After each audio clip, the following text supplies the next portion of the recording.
Sahabat BDKA, kita semua mempunyai kerinduan yang sama, yaitu agar Tuhan berbicara meninggikan Kristus. Itulah intisari Alkitab. Mari setiap kita minta berkat-Nya, minta firman. Loh, bukannya firman itu pasti ada? Siapa bilang, Keila? Mungkin ada kutipan Alkitab, namun bukan yang dimaksud Tuhan. Atau ada orang anggap remeh firman dan lebih memperhatikan suara yang menghasilkan uang atau keuntungan. Datanglah pada kebenarannya. Hari ini tentang Yotam, putra Raja Uzia. Apa yang terjadi di masa pemerintahan Yotam? Adakah kaitannya dengan kehidupan anak Tuhan di abad 21 ini?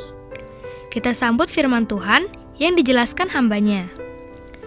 Halo adik-adik, yuk kita berdoa karena kita mau belajar dalam petualangan kita di dalam kerajaan Allah. Mari kita berdoa.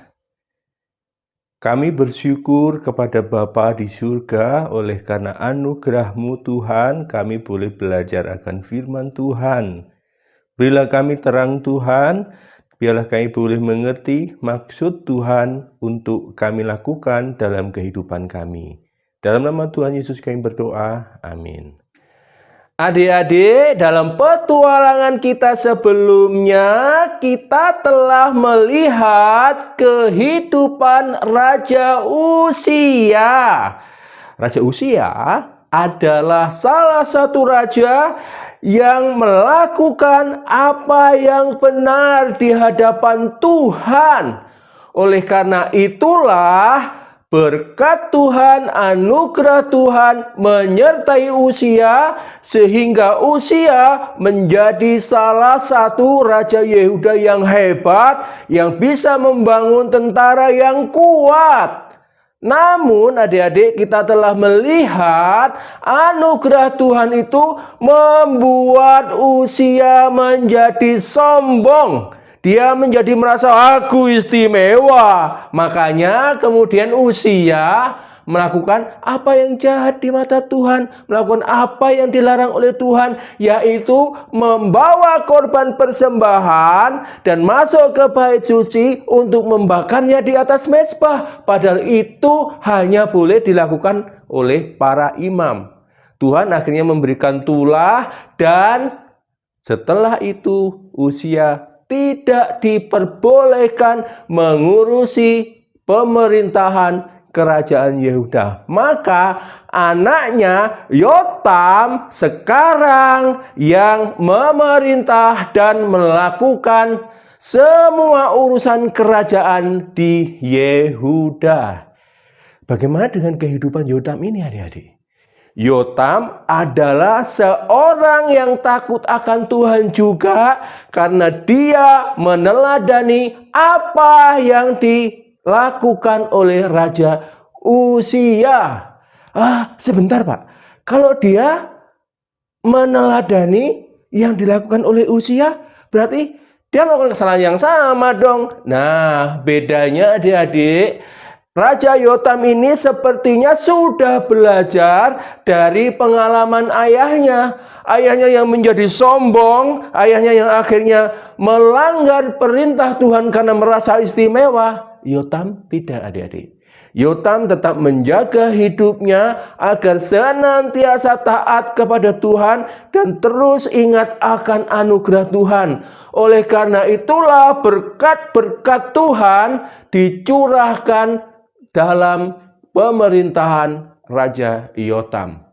Akibatnya apa, adik-adik? Akibatnya Yotam mampu melakukan banyak hal yang baik di Yerusalem. Dia bisa memperindah rumah Allah. Dia bisa memperkuat kota Yerusalem. Bahkan adik-adik, Yotam mampu mengalahkan orang Amon.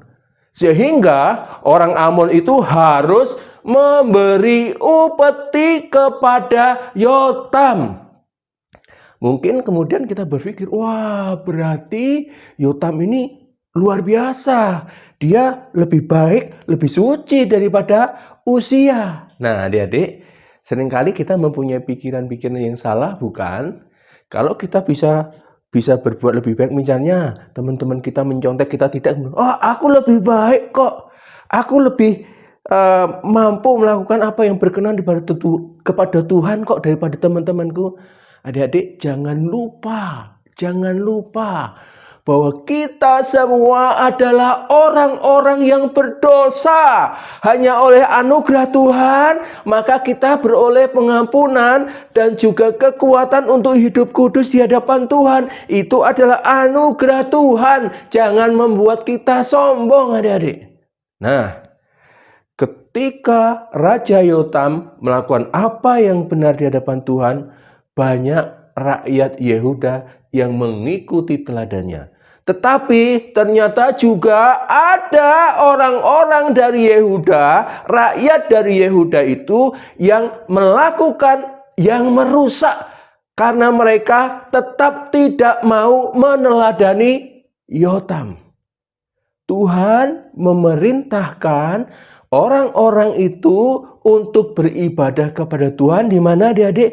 Di bait Allah, di bait suci. Di tempat inilah tempat yang Tuhan tetapkan agar orang-orang Yehuda, orang-orang Israel boleh beribadah kepada Tuhan dengan benar. Ketika mereka mau beribadah, Tuhanlah yang menentukan tempatnya dan semua peraturannya. Tetapi adik-adik, orang-orang Yehuda ini tidak mau. Mereka hanya menuruti keinginan mereka sendiri. Mereka tidak mau mentaati perintah Tuhan. Sehingga mereka masih beribadah di mana? Di tempat-tempat yang tinggi. Di tempat-tempat yang lain yang bukan bait suci. Kenapa? Karena mereka menginginkan ibadah menurut keinginan mereka sendiri, adik-adik.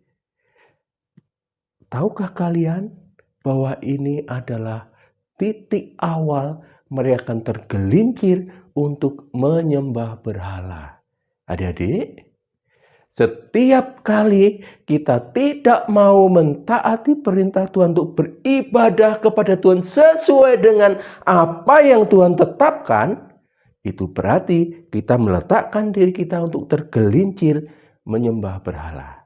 Adik-adik masih ingatkah bahwa penyembahan berhala itu bukan hanya menyembah, oh ada patung aku sembah, oh ada pohon rindang aku sembah, oh ada tempat-tempat keramat aku mau ke sana mau beribadah. Bukan hanya itu, adik-adik, berhala itu. Tetapi semua yang kita anggap lebih utama daripada Tuhan, itulah berhala. Dan seringkali berhala itu adalah diri kita sendiri. Mengapa? Karena kita menganggap kita lebih utama daripada Tuhan. Kita menganggap, oh Tuhan itu ada untuk menolongku, untuk membantuku, untuk melakukan apa yang aku mau. Itu berarti kita mengutamakan diri kita dan kita memberhalakan diri kita sendiri dan kita tidak beribadah kepada Tuhan. Hati-hati adik-adik ya. Penyembahan berhala seringkali karena kita mengutamakan diri kita lebih penting daripada Tuhan. Nah, apakah kemudian yang menjadi respon Tuhan melihat ini? Tuhan akan memurnikan orang-orang Yehuda. Dengan apa? Tuhan menyuruh dua raja, yaitu raja dari Aram yang bernama Resin, kemudian raja dari Israel yang harus menyerang Yehuda. Mereka akan dipakai oleh Tuhan untuk memurnikan orang-orang Yehuda. Adik-adik, dalam petualangan kita kali ini kita belajar, kalau kita bisa beribadah kepada Tuhan, ingat, itu semua adalah anugerah Tuhan.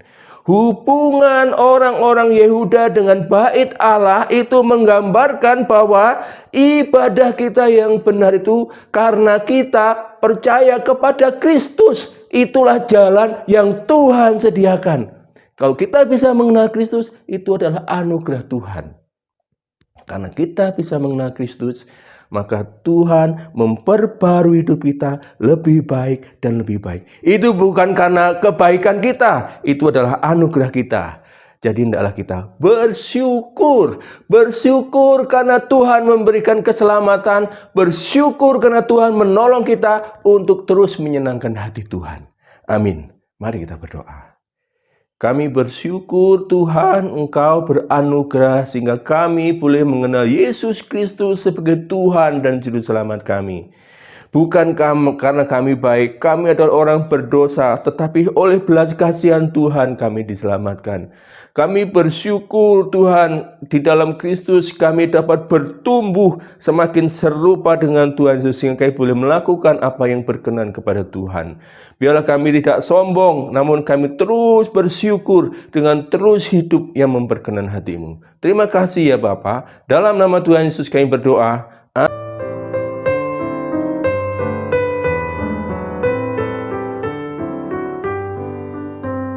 Sungguh besar kasih setia Tuhan, karena umatnya terus dibimbingnya.